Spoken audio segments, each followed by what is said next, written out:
America మాజీ అధ్యక్షుడు Joe Biden prostate క్యాన్సర్తో బాధపడుతున్నట్లు ఆయన కార్యాలయం తెలిపింది. ఇటీవల బైడెన్కు ఆ వ్యాధి సంబంధించిన లక్షణాలు కనిపించడంతో వైద్యులు పరీక్షలు నిర్వహించారు. ఆయన ప్రోస్టేట్లో చిన్న కణతి ఏర్పడినట్టు గుర్తించారు. పరీక్షల్లో క్యాన్సర్ నిర్ధారణ అయింది. ఈ క్యాన్సర్ తీవ్రత ఎక్కువగా ఉందని అందులో వెల్లడించింది. దీనికి సంబంధించి చికిత్స అందించే అంశంపై బైడెన్ కుటుంబ సభ్యులు వైద్యులతో సంప్రదింపులు జరుపుతోంది.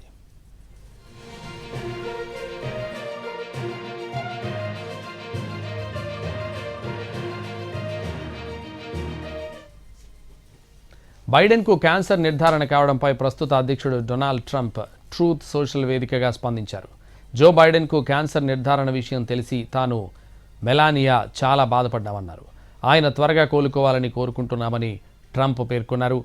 అమెరికా మాజీ ఉపాధ్యక్షురాలు కమలా హ్యారిస్ సైతం స్పందిస్తూ బైడెన్కు క్యాన్సర్ అనే విషయం తనను కలచివేసిందని ఎక్స్ వేదికగా పేర్కొన్నారు.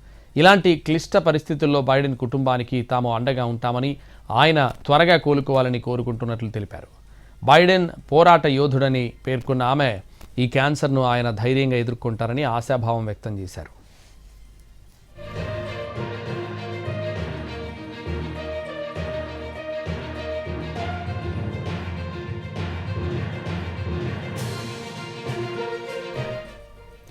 అమెరికా మాజీ అధ్యక్షుడు జో బైడెన్ ప్రోస్టేట్ క్యాన్సర్తో బాధపడుతున్నట్లు ఆయన కార్యాలయం తెలిపింది.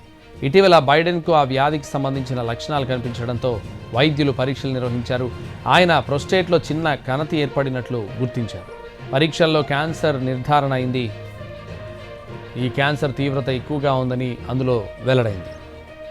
దీనికి సంబంధించి చికిత్స అందించే అంశంపై బైడెన్ కుటుంబ సభ్యులు వైద్యులతో సంప్రదింపులు జరుపుతోంది. బైడెన్కు క్యాన్సర్ నిర్ధారణ కావడంపై ప్రస్తుత అధ్యక్షుడు డొనాల్డ్ ట్రంప్ ట్రూత్ సోషల్ వేదికగా స్పందించారు. జో బైడెన్కు క్యాన్సర్ నిర్ధారణ విషయం తెలిసి తాను మెలానియా కూడా చాలా బాధపడ్డామన్నారు. ఆయన త్వరగా కోలుకోవాలని కోరుకుంటున్నామని ట్రంప్ పేర్కొన్నారు.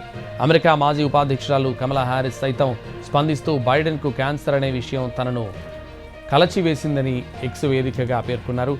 ఇలాంటి క్లిష్ట పరిస్థితుల్లో బైడెన్ కుటుంబానికి తాము అండగా ఉంటామని, అతను త్వరగా కోలుకోవాలని కోరుకుంటున్నట్లు తెలిపారు. బైడెన్ పోరాట యోధుడని పేర్కొన్న ఆమె ఆ క్యాన్సర్ను ఆయన ధైర్యంగా ఎదుర్కొంటారని ఆశాభావం వ్యక్తం చేశారు.